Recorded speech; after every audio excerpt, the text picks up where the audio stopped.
Panel 1, RSSI, un métier exposé à la grande démission. Quel avenir au sein des entreprises? Nous allons parler de la fonction de responsable de sécurité des systèmes d'information, qui devient, comme vous le savez tous, de plus en plus stressante en entreprise, au point où certains RSSI n'y voient plus carrément d'intérêt. La pression au travail, les lourdes responsabilités, entre autres abordées par nos panélistes, que je vais vous demander d'applaudir tout de suite. Saïd Selami, Sofiane Chafaï, Malik Hamish et Ramzi Khiyari.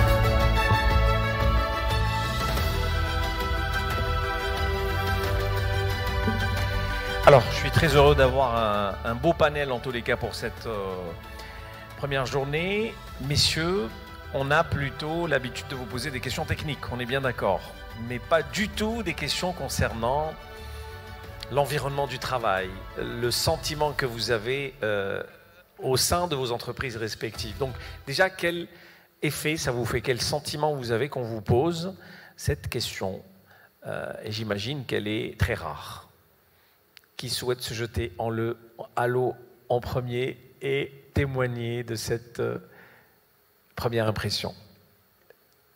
Allez, Malik peut-être? Écoutez, je vais me lancer. Bonjour à tous, merci en tous les cas pour cette opportunité de pouvoir m'exprimer et de pouvoir expliquer un petit peu notre ressentiment par rapport à ce métier. Donc effectivement, moi je suis RSSI. Je n'étais pas forcément RSSI de métier, mais plutôt dans le domaine de la sécurité des systèmes d'information. Et on va dire au fil du temps et de mes expériences, j'ai grandi en tant que RSSI. Aujourd'hui, je gère deux gros data centers en France. Et effectivement, c'est un métier qui est assez complexe. Ça requiert énormément d'expertise. Moi, venant du domaine technique, et effectivement, le métier est en train de changer. Sur la partie stress, effectivement, on est vraiment, on va dire, très, très, très sollicité au quotidien par l'ensemble de nos collaborateurs. Et on a une pression qui est tellement forte qu'effectivement, on voit une tendance qui pousse de plus en plus de RSSI à soit carrément quitter le métier de l'IT, soit essayer de retrouver d'autres, on va dire, de se réorienter vers d'autres métiers dans l'informatique. D'accord. Alors, juste pour préciser qui est qui, même si avec les photos et les profils, pratiquement, vous avez toutes les informations. Donc, Malik Hamish vient de se présenter. Saïd Selami est chef de division sécurité d'information et physique chez Groupe Algérie Télécom. Nous avons aussi Sofiane Chafaï qui est senior directeur chez Interval Technologies. Et nous avons aussi Ramzi Khiyari, directeur des opérations et cofondateur de Keystone, consultant senior et auditeur en sécurité des systèmes d'information. Alors, je reviens à ma première question. L'impression que vous avez lorsqu'on vous dit, alors, en tant que RSSI, ça vous fait quoi d'exercer ce métier aujourd'hui? Sofiane? Merci de nous donner cette opportunité de pouvoir aujourd'hui témoigner du poste du RSSI et de la fonction qui est de plus en plus importante. Alors moi j'ai été RSSI au début des années 2000 dans deux banques et donc et je vois que depuis maintenant de nombreuses années le métier a évolué en réalité. Donc c'est un métier qui demande de plus en plus de polyvalence, de plus en plus à la fois de communiquer également, hein, puisque le RSSI, c'est quelqu'un, il y a un volet opérationnel, très opérationnel de la fonction, qui est de plus en plus exigeante, mais également cette compréhension du métier dans lequel on est. Compréhension du métier dans lequel on est. Moi, j'ai été RSSI dans des banques. le premier constat, c'est de vraiment comprendre quels sont les enjeux de sécurité qu'on peut avoir dans notre organisation. Et donc, peut-être que ce que je dis pour la banque ne sera pas de même nature que lorsqu'on est dans le secteur oil and gas, etc., où c'est vrai que les exigences sont peut-être les mêmes, mais le secteur est différent. Et donc, il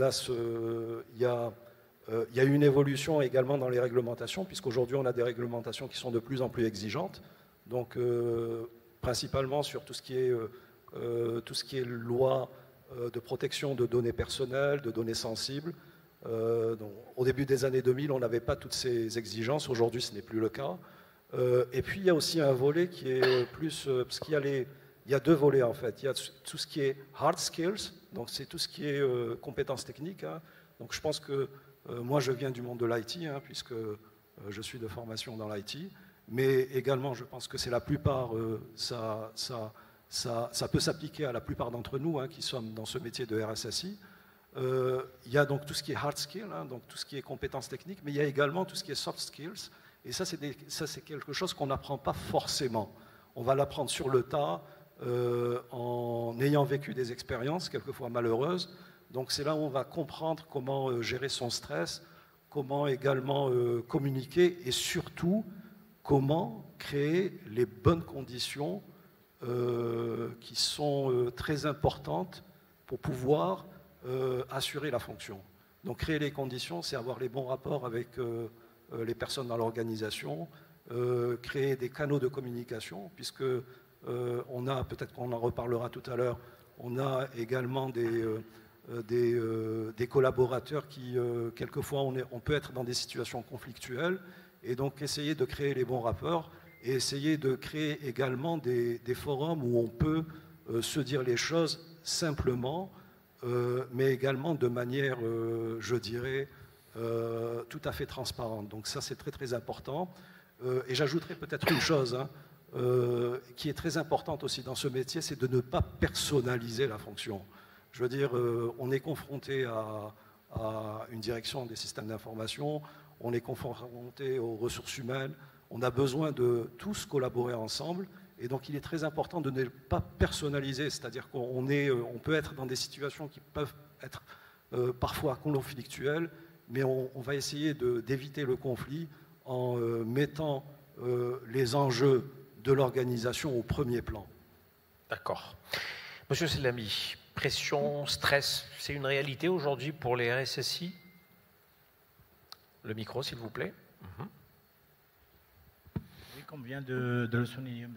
Chaffa, on a deux casquettes. On a une casquette un petit peu technique où on est dans l'obligation de supporter les équipes internes, notamment la DSI, dans la livraison de ces projets. Et on a une casquette, on doit rendre compte au top management par rapport à l'accompagnement de l'entreprise dans ses objectifs business. Quand vient de le souligner M. Chaffaï, souvent avec les équipes internes, quand on ne travaille pas en collaboration dès le début sur des projets, on nous voit comme une entité un petit peu qui ralentit ou qui parfois bloque la livraison des projets sur le terrain. Et sincèrement, souvent,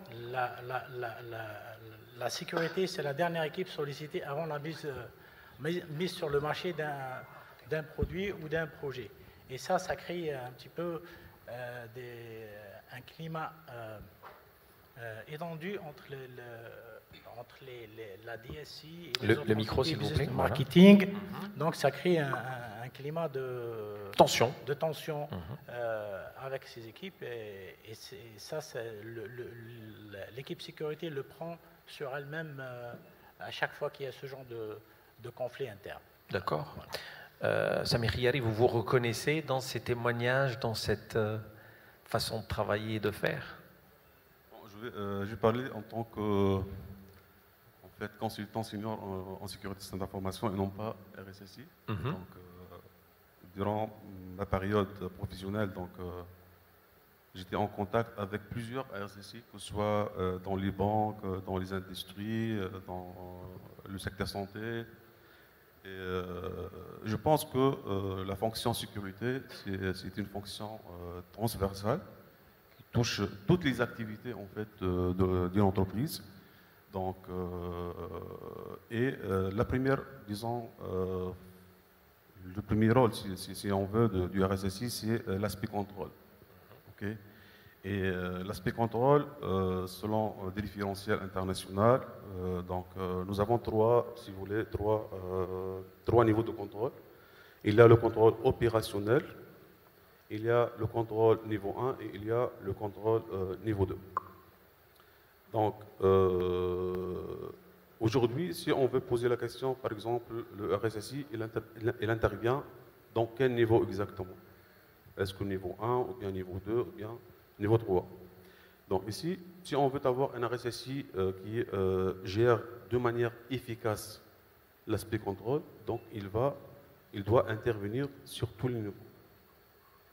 Pas seulement, disons,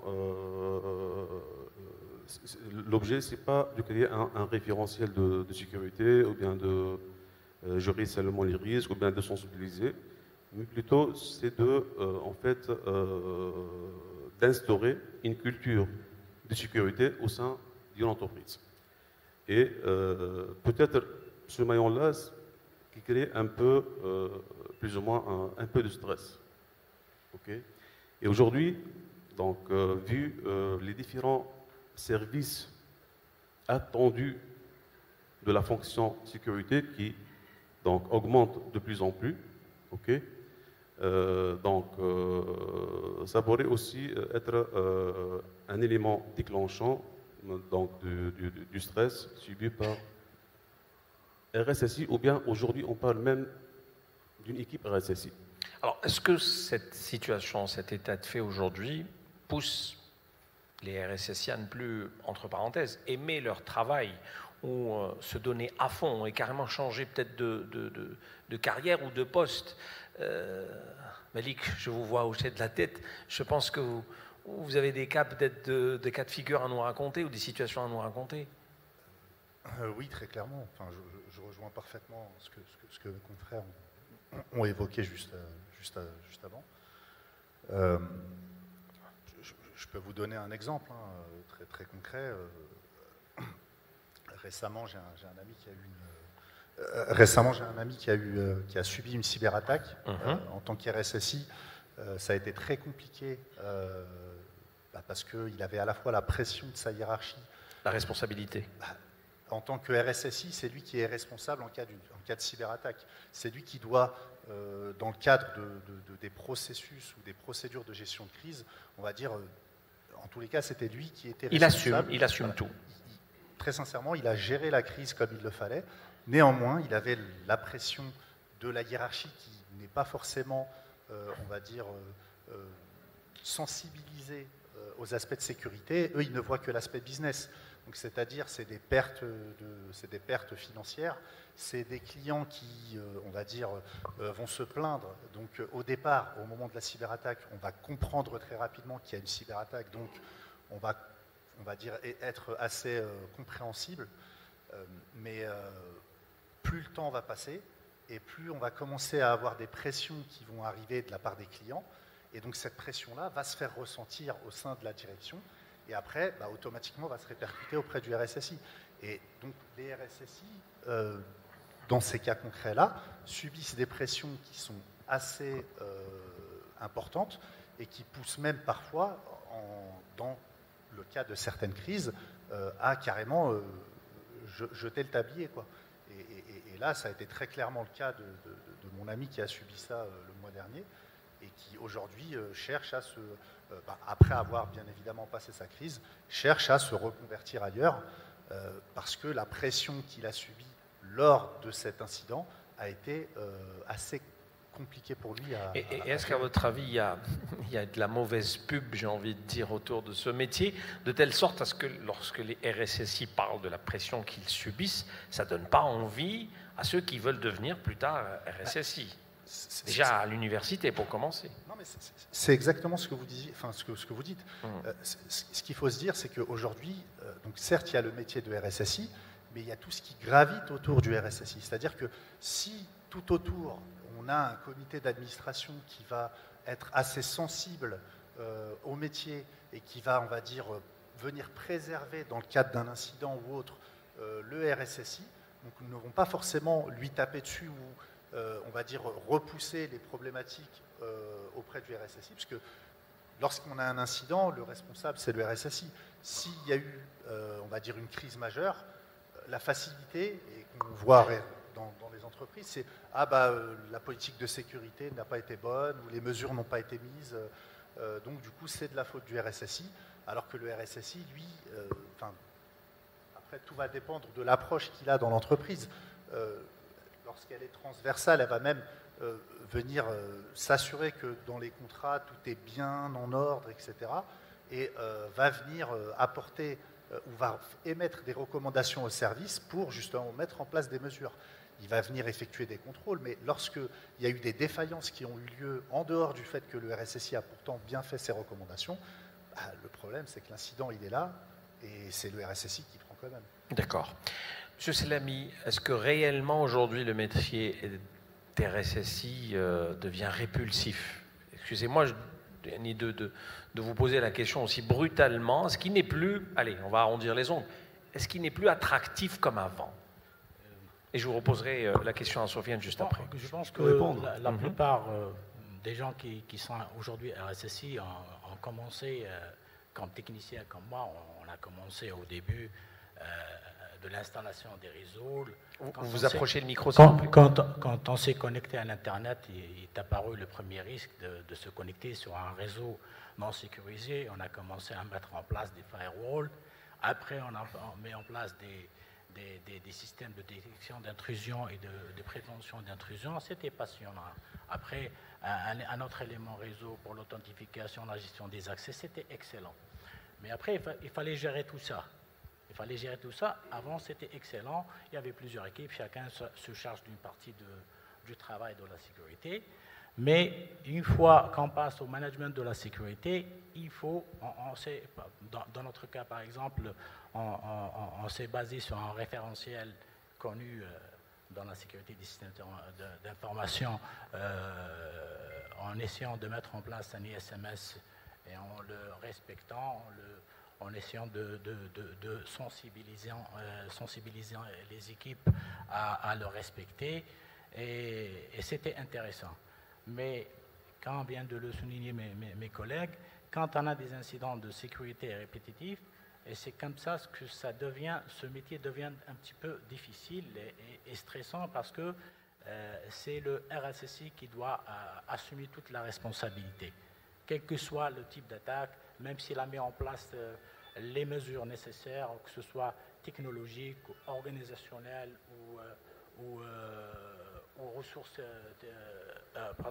technologie et ressources organisationnelles et les moyens nécessaires ont été mis en place, mais il doit assumer n'importe quelle attaque, n'importe quel risque auquel est exposée l'entreprise. Très bien. Sofiane Chafay? Oui, alors je voulais intervenir par rapport à ce point. C'est vrai qu'aujourd'hui le RSSI c'est un métier qui est exposé, dans le sens où avec les nouvelles réglementations, avec toutes les cyberattaques, c'est tout de suite on parle tout de suite du RSSI, de la responsabilité du RSSI par rapport aux attaques, même si ce dernier a mis en place des diligences, c'est-à-dire qu'on a mis en place des contrôles, on a essayé de préparer également les équipes. Hein. Donc il y a aussi un point qui est important, c'est la préparation.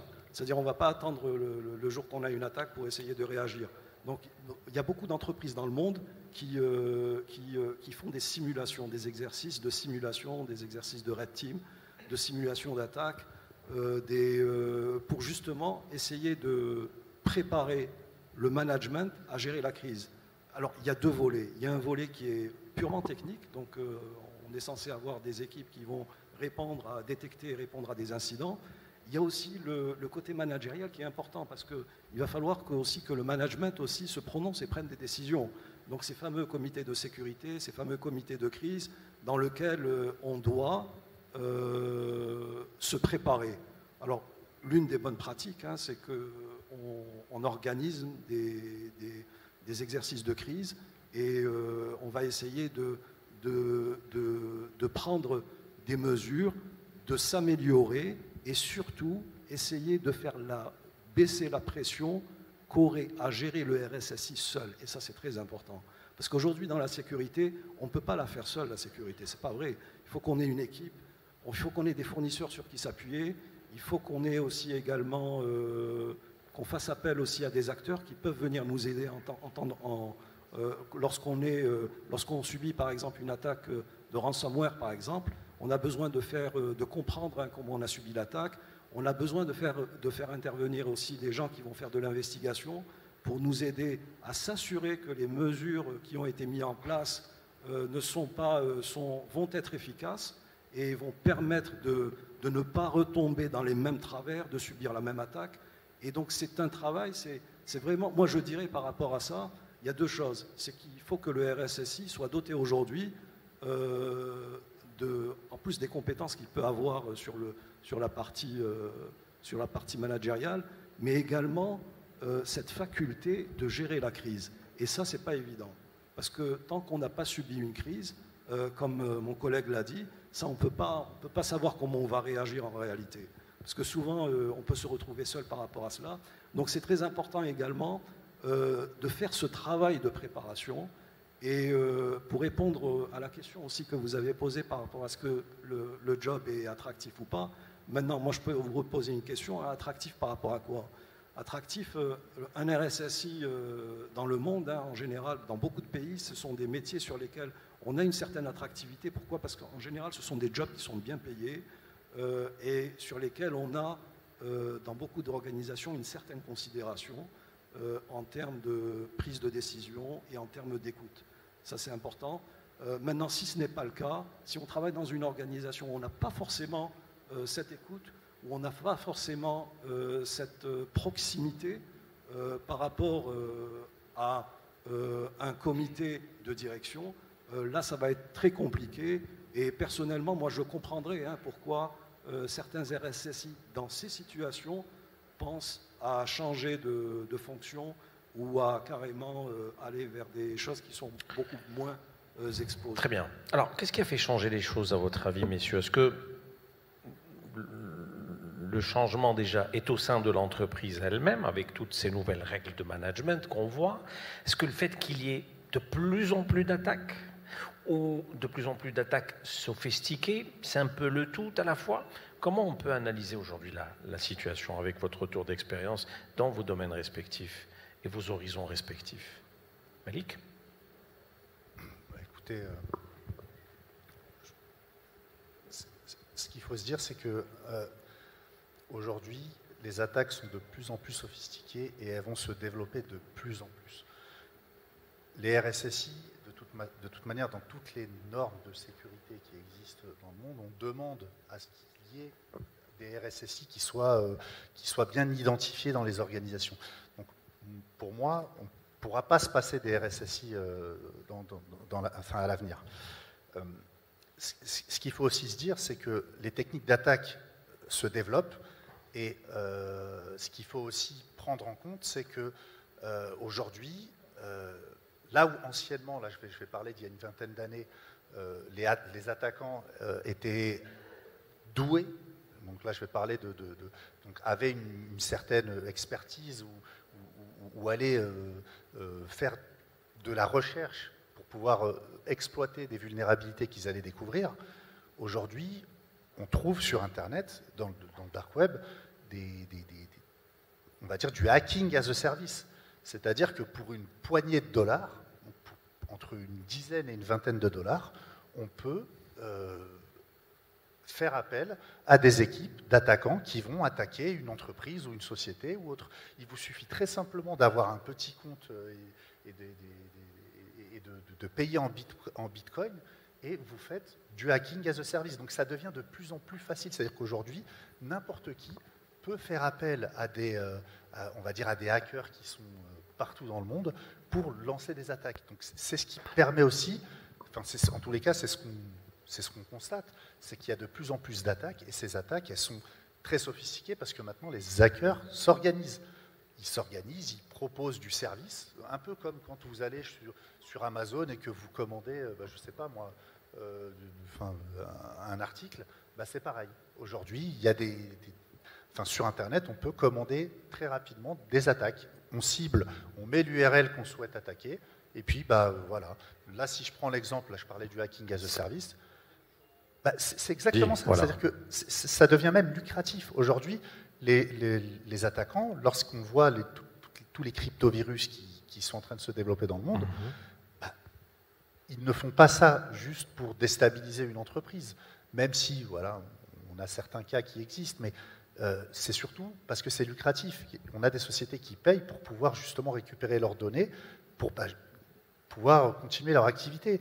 Et en plus de ça, il n'y a même pas de garantie. Et aujourd'hui, sur le as a service, dans le ransomware as a service, l'attaquant peut même prendre un pourcentage. C'est-à-dire que pour 150 $, on peut cibler une grande entreprise, et puis si l'entreprise paye des millions de dollars pour récupérer une clé de déchiffrement, le hacker il a pris son billet, et puis la personne qui a commandé l'attaque va aussi bénéficier de ça. Donc ça devient très compliqué. D'accord. Vos avis, messieurs, qui expliquent aujourd'hui cette situation? Plutôt le management, plutôt le nombre d'attaques, la qualité de l'attaque? Qu'est-ce qui pourrait, à votre avis, expliquer ce... Oui? De toute manière,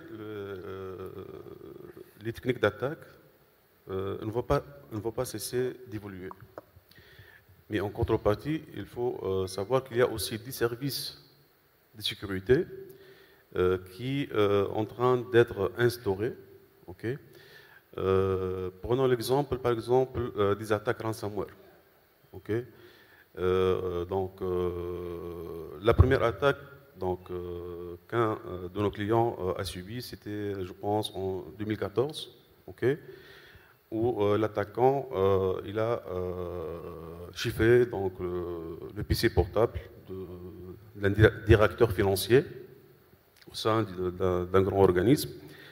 Et dans ce temps-là, on a pu, à travers des méthodes de récupération des données et tout ça, on a pu récupérer, disons, 70% des données. Okay. Aujourd'hui, ce n'est plus le cas. Avec les nouvelles techniques de ransomware, les nouvelles, disons, techniques utilisées par ces malwares-là, donc il est quasiment impossible de restaurer les données sur des PC ou bien des serveurs qui ont été attaqués. Et même les ransomware, ils ont changé de technique d'attaque. Okay. Aujourd'hui, si un poste est attaqué par un ransomware au niveau d'une entreprise, l'attaquant, il ne va pas attaquer ce poste, mais plutôt il va chercher au niveau du réseau où sont les backups, des données. Parce qu'une fois les backups de données ils ont été chiffrés, okay, et par la suite le ransomware il va attaquer les serveurs de production. Donc finalement, l'entreprise a une seule solution, c'est de payer le rançon. Okay. Mais en tant qu'en fonction de sécurité, qu'est-ce qu'on peut faire? C'est ça la question.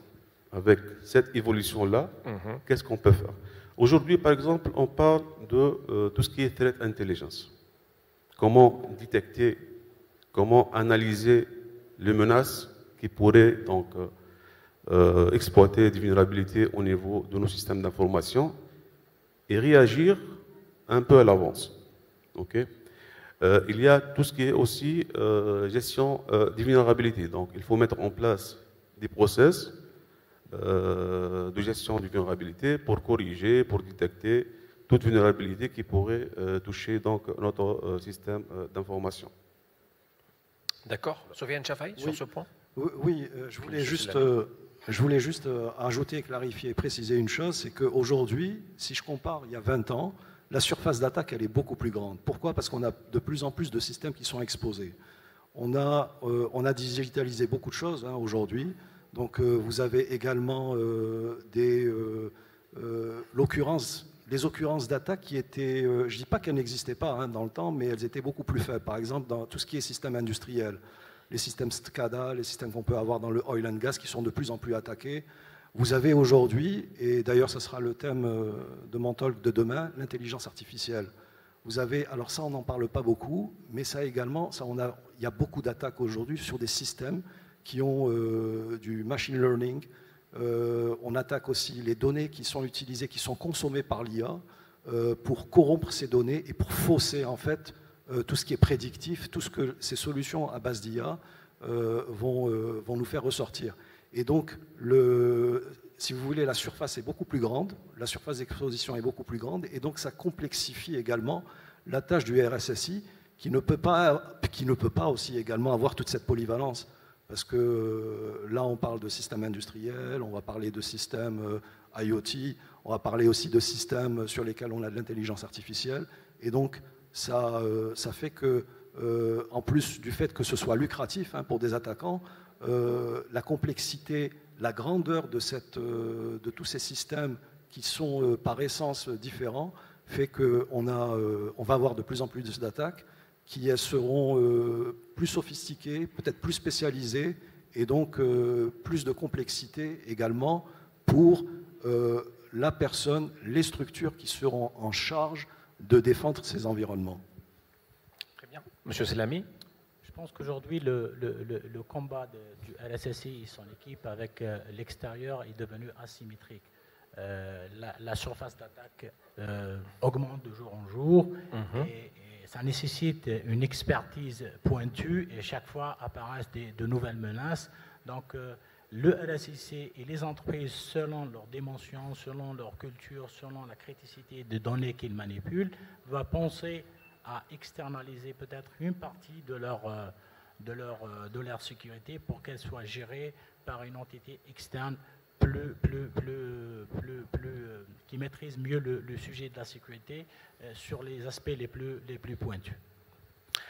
Très bien, oui, et encore un autre point, Malik Hamish. Et c'est là qu'est le danger aussi.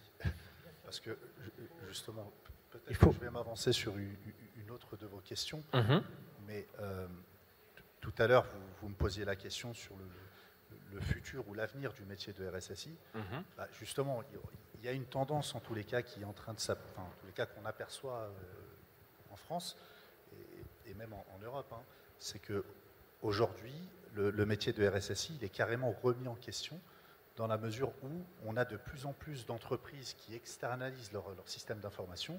Et donc, du coup, sachant que le RSSI est un métier qui est plutôt bien payé, bah aujourd'hui, les entreprises qui sont tous, hein, qui touchent, on va dire, qui subissent des pressions financières et autres, sont aussi dans l'économie et donc cherchent à réduire, on va dire, les coûts du RSSI en transformant le métier de RSSI en utilisant, par exemple, des juristes.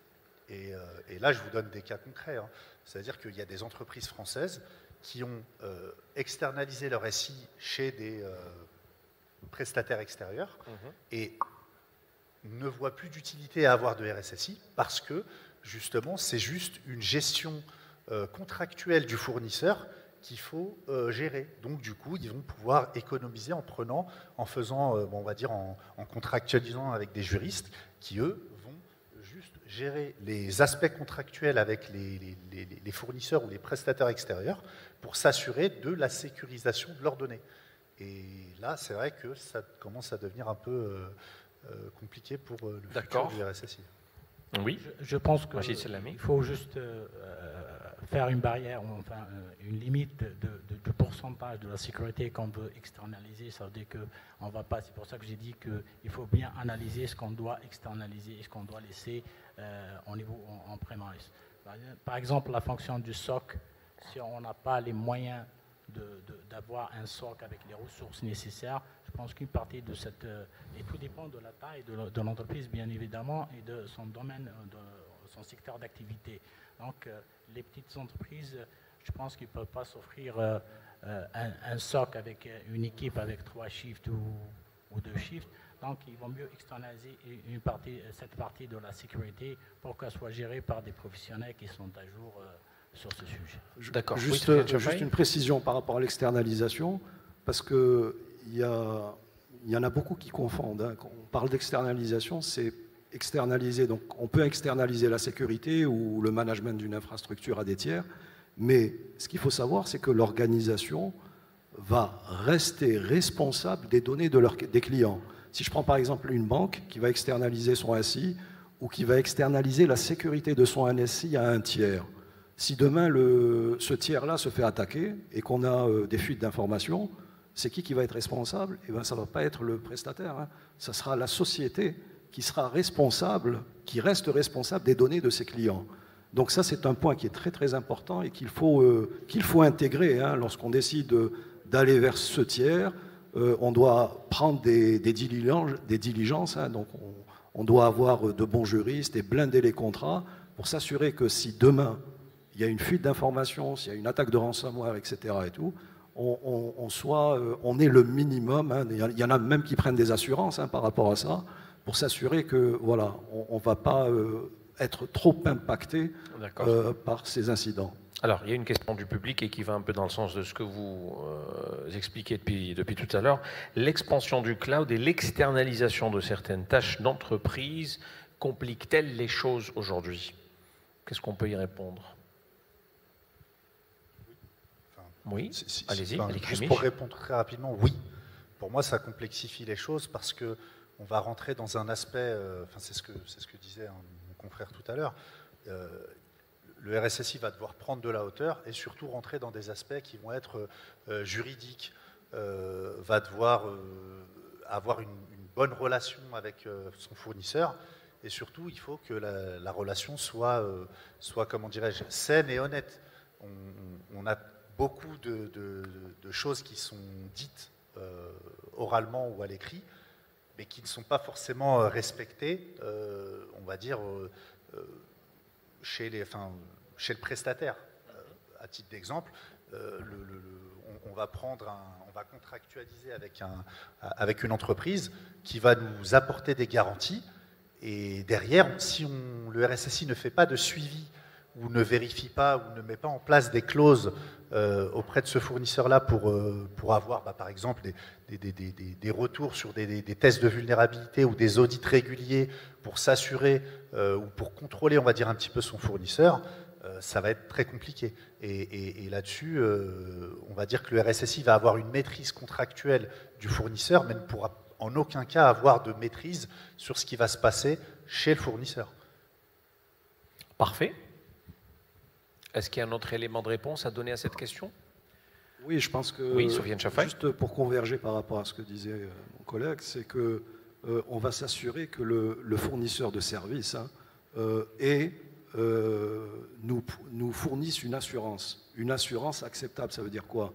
Ça veut dire qu'en général, lorsqu'on va faire appel, par exemple, je vais citer des noms, un Amazon ou un Google ou autre, ou Microsoft par exemple, hein, on va s'assurer qu'ils ont, alors ils le sont, hein, ils ont toutes les certifications qui existent, hein, SOC de type 2, ils sont ISO, ils sont etc. et tout. Et puis, ça permet au RSSI d'avoir une certaine assurance, c'est-à-dire qu'on ne va pas avoir quelqu'un qui va lui dire à un moment pourquoi vous avez contracté avec ce fournisseur de service. On a contracté avec ce fournisseur de service parce qu'il nous garantit, ils sont certifiés, il va nous garantir un niveau de sécurité qui va matcher avec le niveau de sécurité de l'organisation. Ça, c'est très important. Alors, c'est un travail à faire. Le second travail, c'est se préparer également en temps de crise, parce que n'importe qui peut être attaqué, et on a vu de grands fournisseurs de services cloud qui se font attaquer, et sur lesquels on peut avoir des fuites d'informations. Et il faut être transparent et poser la question au management, si demain on a une attaque de ransomware ou une fuite d'informations, qu'est-ce qu'on va faire? D'accord? Et donc là, élaborer tous les scénarios jusqu'au scénario le plus extrême. Je prends l'exemple aux États-Unis, par exemple, des hôpitaux qui se sont fait attaquer avec des ransomware. Eh bien, il y en a beaucoup qui ont payé des rançons. Il y en a même qui ont demandé à leurs États de légiférer par rapport à ça. Dans des cas où on a des vies qui sont en jeu, qui va prendre la responsabilité d'autoriser à payer la rançon, etc. Donc, mener peut-être le débat jusqu'à ces extrêmes. C'est très très important parce que le risque zéro n'existe pas. Même si on a mis ce qu'il faut pour avoir la protection, on est peut-être amené à vivre ces situations. Donc je pense que c'est très important également de pouvoir couvrir cet aspect. D'accord, Monsieur Selami ou... Bon, à mon avis, je pense que pour le cloud, bien sûr, comme vous le savez, il y a plusieurs montages de cloud. Il y a le SaaS, le PaaS, le IaaS. Donc, à mon avis, tout dépend de le mode qu'on va utiliser. Et ce qu'il faut prévoir, en fait, c'est l'aspect contractuel. C'est-à-dire, finalement, ce qui lie le fournisseur avec le client, c'est le contrat. Donc, dans ce contrat-là, est-ce qu'on a prévu tout le nécessaire en termes de clauses de sécurité? Par exemple, tout ce qui est accès aux données. Donc, est-ce que le fournisseur, là, donc, il a le droit d'accéder à nos données ou non? Sinon, qu'est-ce qu'on a mis en place comme mesure de sécurité pour donc, protéger nos données? Autre chose, donc, est-ce qu'on a prévu, par exemple, genre d'audit ou bien des contrôles périodiques pour vérifier si les mesures ou bien si les clauses de sécurité donc, qui sont mentionnées dans le contrat, est-ce qu'ils sont réellement respectés par le cloud provider ou bien pas? Okay. Donc l'aspect contractuel est très important et ici pour assurer disons un contrat avec toutes les clauses de sécurité nécessaires, ça c'est une coordination principalement entre le RSSI et le responsable juridique ou bien le responsable de la gestion des contrats au niveau de l'entreprise. Parfait. Un dernier point, Malik Hemish, en préparant ce panel, j'ai eu une discussion téléphonique avec vous il y a quelques semaines et vous m'avez dit, de temps en temps, on se sent comme un juriste, alors que ce n'est pas notre domaine. Un petit témoignage là-dessus et on va arrêter cette table ronde. En tant qu'RSSI, bien sûr. Non, c'est clairement hein, ce que vous dites. Effectivement, le métier de RSSI, il est transverse. C'est-à-dire que moi, je suis issu de la technique de base, mais il faut qu'on puisse prendre de la hauteur en fonction de, on va dire, des problématiques qui pourraient survenir au quotidien ou autre. Et effectivement, dans le data center que je gère, on fait appel à des prestataires qui interviennent. Et au fil du temps, je me suis rendu compte que j'avais beaucoup d'aspects contractuels à gérer, et notamment avec plus d'une centaine de partenaires, sur lesquels il fallait que je revoie avec eux, on va dire, les aspects contractuels. Lorsque le contrat a été passé en amont, il faut refaire un avenant, il faut que ça passe sur des aspects juridiques, et toute cette partie-là, on ne peut pas forcément on va dire la fournir au service juridique lorsqu'on a un service juridique, mais quand on ne l'a pas, c'est un peu nous qui prenons le relais, et là-dessus, on doit travailler sur la mise en place, on va dire, d'un truc un peu standard. En gros, on doit standardiser la partie contractuelle pour qu'elle puisse, on va dire, arriver à nos exigences. Et si le fournisseur ou le prestataire avec lequel on travaille n'est pas en mesure de répondre à nos exigences, là, on commence à avoir des problèmes. Je vous donne des exemples.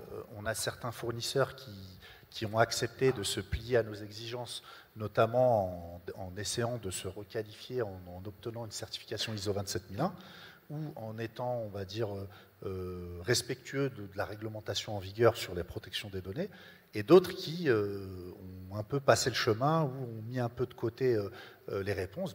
Du coup, automatiquement, juridiquement, on ne peut plus continuer à travailler avec ces personnes-là. Et là-dessus, c'est un peu notre responsabilité qui est mise un peu en avant, si jamais on laisse les choses Très bien. Sous le tapis. Merci beaucoup. Vous pouvez applaudir ce premier panel RSSI